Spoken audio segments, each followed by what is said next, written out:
Hang on, we're going anyway. Hi, Joe. Good morning. I'd like to call the regular meeting of the Bethlehem IDA to order. The first item on the agenda is to note that we have a quorum. The second item on the agenda is to go through and approve the minutes from our meeting from October 23rd. And that was all provided to you in a packet. Are there any changes or modifications that need to be made to those minutes? Hearing none, can I get a motion to approve the minutes from the October 23rd meeting, please? So moved. Okay, that's Dick Cotlow. And a second, please. Second, this is Victoria. Okay, Victoria, thank you. All in favor? Aye. Aye. Anybody Aye. opposed? Okay, moving down the agenda, the next item is reports of committees. There were no reports of committees. There were no committee meetings in the interim between the last meeting and today. Tom, I assume there's no communications? No communications. Okay. So we're going to move to old business, and I'm going to stop sharing my screen and let Rob share his screen. All right, thanks, Frank. 1 second.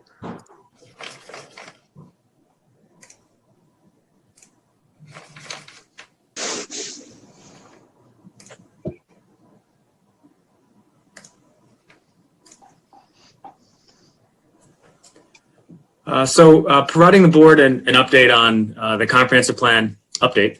I've spoken about this at previous meetings. We are currently in the midst of updating the comprehensive plan.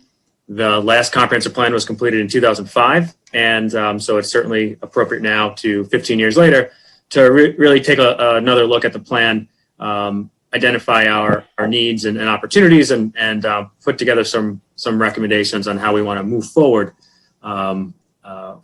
for the town into the future. And so the Comprehensive Plan Update Committee has undertaken several community engagement efforts to really reach out to the community, let them know the update is going on. We have a branding of the plan here known as Bethlehem Forward, looking to send a message to the community that this is your town, your voice. So participate and let us know your thoughts and needs. And so the committee has established this brand for the comprehensive plan. We have established a few upcoming events. We have a current survey that is available, and we're notifying residents about the survey as well as a public meeting coming up through a mailer. So you should be receiving this mailer. All 15,000 households should be receiving this mailer, this postcard mailer, possibly today, if not tomorrow. It did go to the post office on Wednesday, so it should be coming in the next, if not today, in the next few days. And this is our way to, again, make the public aware that this is going on. We are actively streaming the survey. It should only take about 10 minutes. I encourage all board members to take the survey. That can be found at bethlehemforward.com. We are also holding a public meeting, the first public meeting for Tuesday, December 8th. This will be a Zoom meeting. I'll go over that in a little bit, but just want to present to you the postcard. As I mentioned, it's going out. We also have presence on, on our website, again, bethlehemforward.com. Take a look, a lot of information there. That is a project website, so stay tuned to that website as far as ongoing activities and updates. As I mentioned, the survey is live. We have lawn signs that are going out, so if you might have seen these around town, Bethlehem Forward. This is the association with the Comprehensive Plan Update. Presence on social media, Facebook and Instagram, and so we're continuously updating those social media feeds to keep the public engaged on what's going on. So it's reflecting the various areas of our town. Possibly it's identifying our committee meetings and events that are going on. So again, different ways that we're undertaking that. To be honest, we haven't used in the past for some of these plans. So certainly trying to maximize public outreach and social media as best as we can.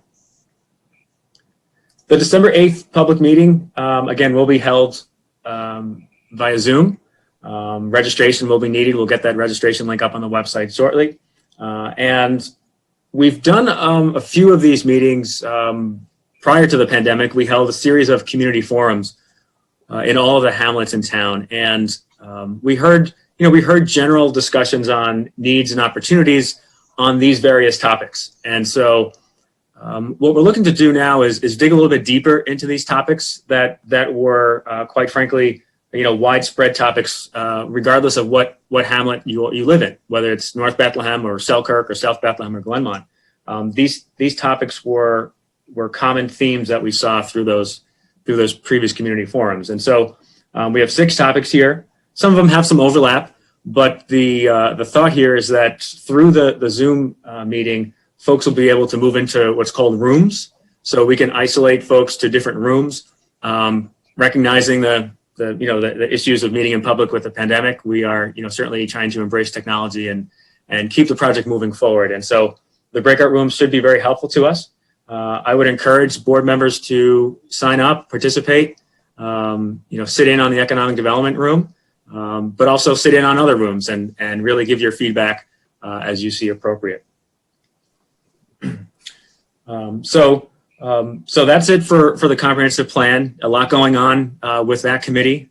They've been meeting regularly monthly to really move this forward. And wanted to share with you that the survey is live and the upcoming public meeting on December 8th. The survey will be live through December 22nd. So it went live this week on Monday. So we're offering about 5 weeks for responses. Folks can contact me if they are in need of a printed copy. We will be providing printed copies. Some folks aren't as technology minded, and so we're happy to provide printed copies and drop off locations at the town hall parking lot, as well as the Elm Avenue Park. We have drop boxes in both locations. All right, that's great.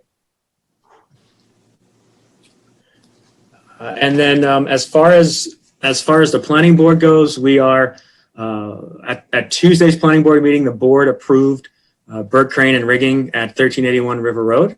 If you recall, that is a 30,000 square foot warehouse commercial space building just in the proximity of exit 22 of the thruway. And so a secret neg deck was issued for that site, as well as site plan approval.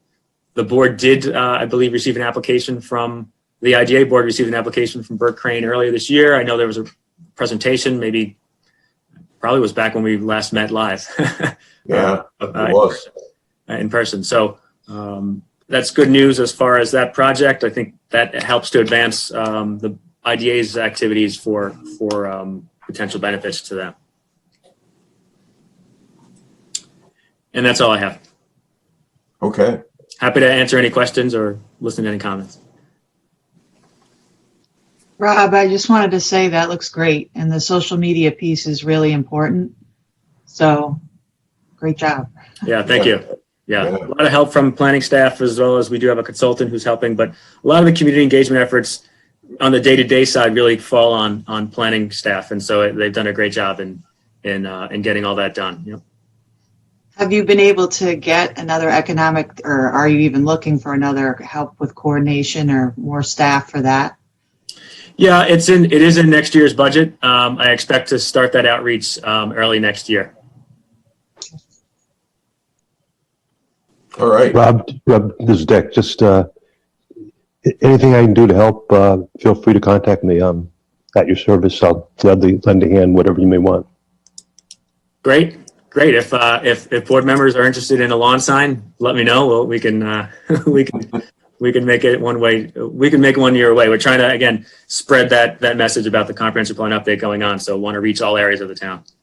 Sure, we can do that. I'll take I'll take one. A lawn sign. I'll take one. All right. Likewise, sounds unanimous.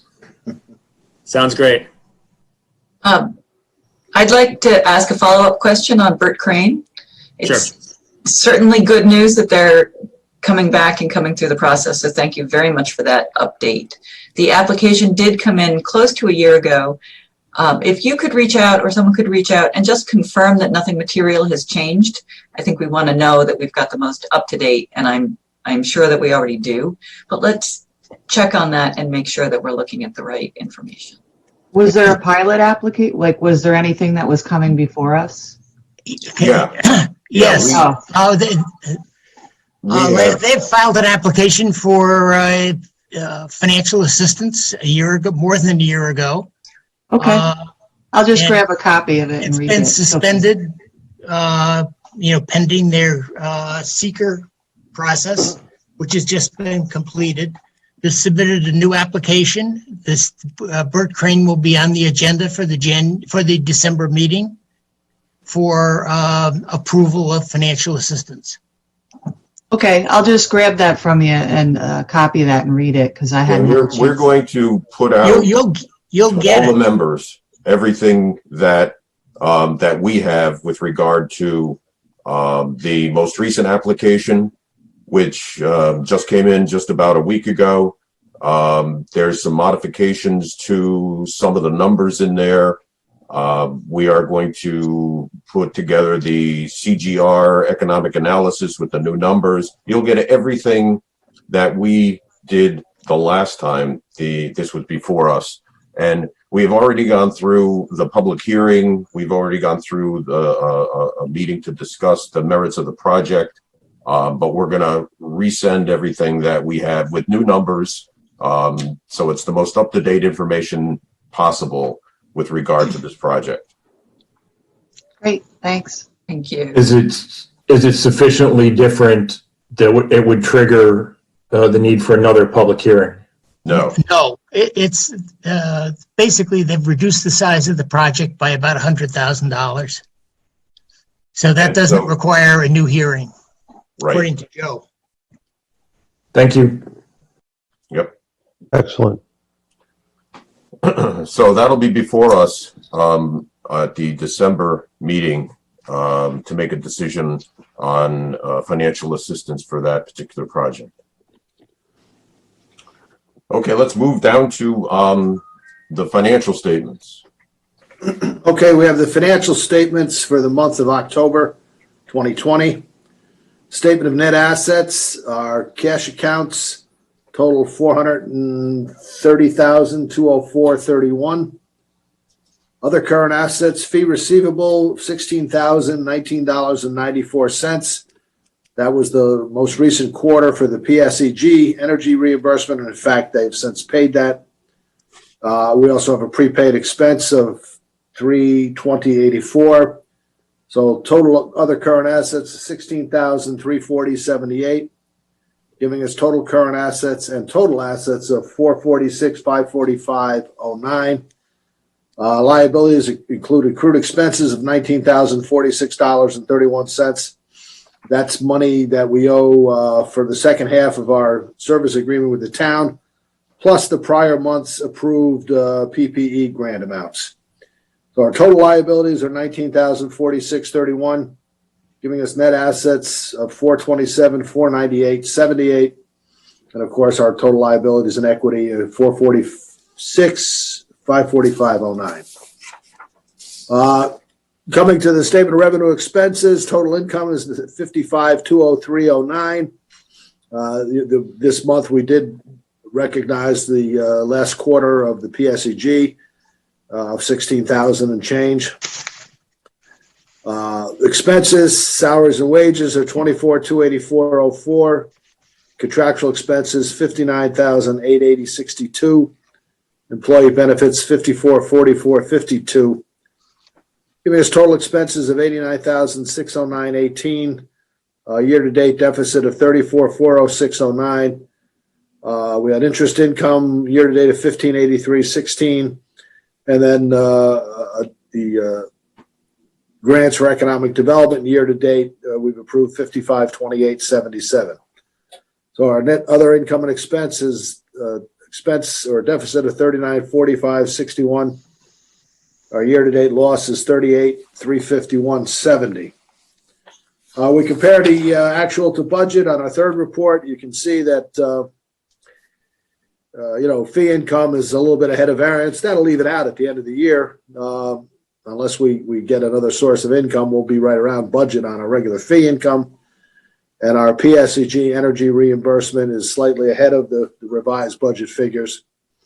On the expense side, of course, the salaries have stopped at the halfway point of the year. They're on budget.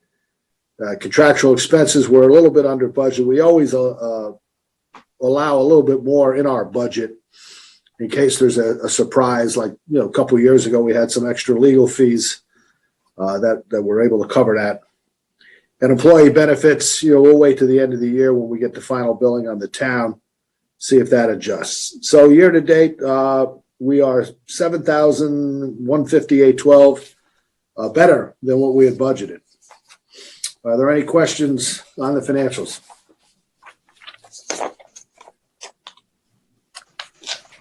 Okay, thanks, Al. So let's go to the COVID-19 grant program. I guess, all the checks have been delivered to, there are no new applications as of today, but I expect that we will get applications, especially as the COVID epidemic ramps up this wintertime, because all the businesses will need more and more PPE. Okay, thank you. The 2021 Administrative Services Contract. Well, this is the same as in 2020. We just need a resolution authorizing the chairman to sign it. And for 2021, we are going to once again recommend that we pay the town $50,000 for the services provided by the town as we have in 2020. So the resolution is before you. Can I have a motion to adopt the resolution? Motion. That was Kate, right? Yep. Okay, can I get a second, please? Second, it's Tim. Okay, thanks, Tim. All in favor? Aye. Aye. Anyone opposed? Okay, thank you. Next item on the agenda is to talk about Monolith. We had some discussion at the last meeting, and there's been a fair amount of activity between the last meeting and today. And if Joe Scott, Tom Conley, can you take us through that, please? Frank, do you want to know all the steps that have been taken? You could just give a summary. Emails.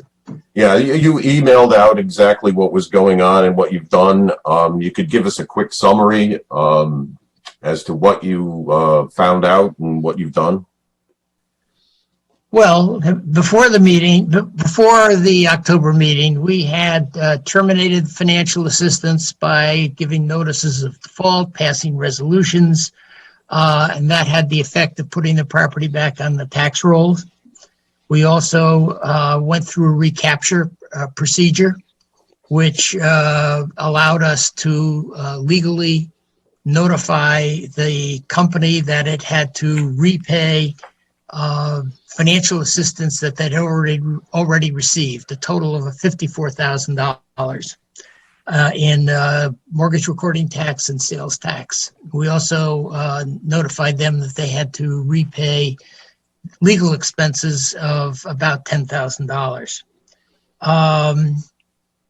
And in doing all that, we engaged Hodgson to give us advice on recapture and on a mortgage foreclosure action started by Pioneer, and that led to a bill of $10,000.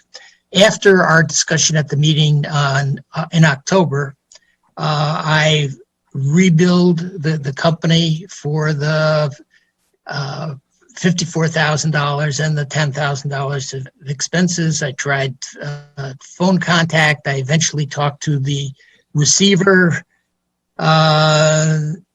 The receiver said there would be no assets for unsecured creditors.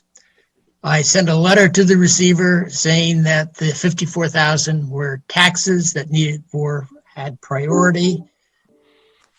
the result of that was I was served with an order of the Federal District Court saying that staying enforcement of collection and from doing any acts which would interfere with the receiver. So, I mean, effectively, we are stayed from pursuing anything, collecting anything from the company. So I think that takes us where we are. Joe, I asked Joe to look at this, and I don't want to put words in Joe's mouth, so. Well, in essence, Joe, could you let us know that, have we done everything that you think that we should be doing in trying to recapture the benefits as well as collect the money that's owed to the IDA? In my view, Chair, yes. If you follow the publications and the regulatory actions that are taking place now by the authority's budget office and the Office of State Comptroller, one of their key points of emphasis and focus, frankly, is action by IDAs post-closing, monitoring projects, taking enforcement action, deliberating with respect to that action or actions. In other words, administering their program. And I think what you've developed over the past several months is frankly a file where you've monitored the situation, you've terminated the project, you've put the project back on the tax rolls, you've adopted resolutions. The executive director and outside counsel have taken action to the best of their ability, given the structure of the transaction, to recover the amounts. We put the company on notice. We've worked with, and frankly, not gotten much, cooperation from the bank, but the bank obviously has a different interest than us. So I think the short answer is yes. The tension here is when you look at the statute about recapture, you could reach the conclusion that the state is relying on local IDAs to do their job of enforcing and recovering monies. But there's also language in the statute which requires the project applicant to cooperate with the IDA. So there seems to be kind of a point where you don't have to go past with respect to taking action. Further, there's your general fiduciary duty with respect to the organization itself, putting good money after bad in terms of commencing litigation, suing, trying to get a judgment, those sort of things when it's clear that there's nothing there to recover. So I think given what you've done in terms of documenting your paper, your file, and doing all this in meetings, so that you have a file, I think you've really satisfied your duty with respect to both the organization and with respect to the granting of the financial assistance. Now, we've also documented it with the New York State Department of Taxation and Finance. The department requires annual filing of a Form ST62. Al filed that in March of 20, as of December 31, 19, which describes our efforts to recover, to recapture the financial assistance. And it has to be filed annually, and we'll add to that documentation what we've done in 2020 and going forward in future years. Are there any questions? I'd just like to thank Tom for the work he did. I think he really did a yeoman's job. Thank you, Tom. Yeah, I agree. Thank you. But could we consider a resolution that the agency suspend its efforts to collect debts owed by the company to the agency in New York State and Albany County? I think we should. Yeah, I agree. Yeah. I agree also. I think that would be a good step. So will you, Joe Scott, draft it for us for the next meeting? Or do we? Can't we need just a written resolution? Or can we just make a resolution now that basically says we've done everything that we need to do to try and collect? Should we do that now? I would do it to now, just say Okay. that the resolution is to suspend the agency's efforts to collect the debts owed by SAE Sun to the agency, New York State and Albany County. Okay. Shouldn't Go ahead. Shouldn't we have a resolution that spells out a little bit, why we're doing this and puts it in writing and then approve it? I mean, I guess we can do it on the record, but I don't know, Joe, what do you think? Well, I think there's two ways to go here. You could adopt the resolution today, which reflects the record. I mean, Tom gave a very detailed description of the actions taken, and we can incorporate that into the written record and create that for today. You simply make a motion today, a second, and approve it, or the lawyers can get together between now and the next meeting, put together exactly what we would do today for the next meeting.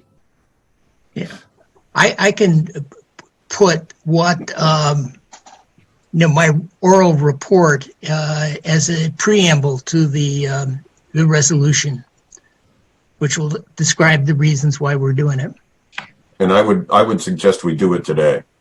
One thing that I might recommend, if appropriate, that we do the resolution, but we make it clear that the debt is still owed. We're not forgiving it. Yes, right. We're not Absolutely. forgiving it. I think that should be in there. That's why I think a written resolution spelling all this out might be more appropriate so the record is clear. But, I'll whatever the majority of the board wants to do is fine with me. But that would be my recommendation, is to wait and do a resolution. But Victoria, I think you want to say something? Well, I was at the New York State EDC IDA training on Tuesday, listening to the ABO, and I agree with Kate here.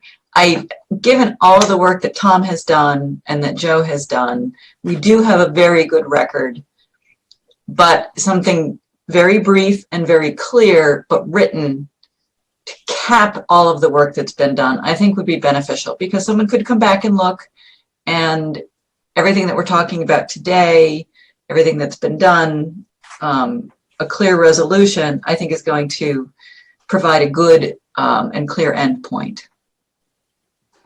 Yeah, and if I may, Chair, I think the matter of discussion here is whether, I don't think there's any disagreement about preparing a written resolution. The issue is whether it's done for this meeting or next meeting, and that I think is the issue. Oh, I hear you. Let's prepare the written resolution for the next meeting. We'll approve it with at the meeting for December 18th. And that way there's a clear documented resolution that we will pass that will document everything that we've done. So we'll do that for the next meeting on December 18th. And again, and I'm going to repeat myself because so much work has been done that I would be looking for something short and clear. I certainly defer to our council and the other members on this, but in asking for something like that, I don't want to create a great deal more effort. It's already really been done. Understood. It's just going to be the drafting of the resolution, and Joe and Tom can work that out between now and the next meeting, and we'll just approve it on December 18th. Any other new business or any new business?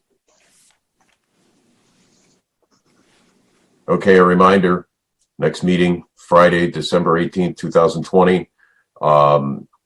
We will have the Burt Crane project on the agenda.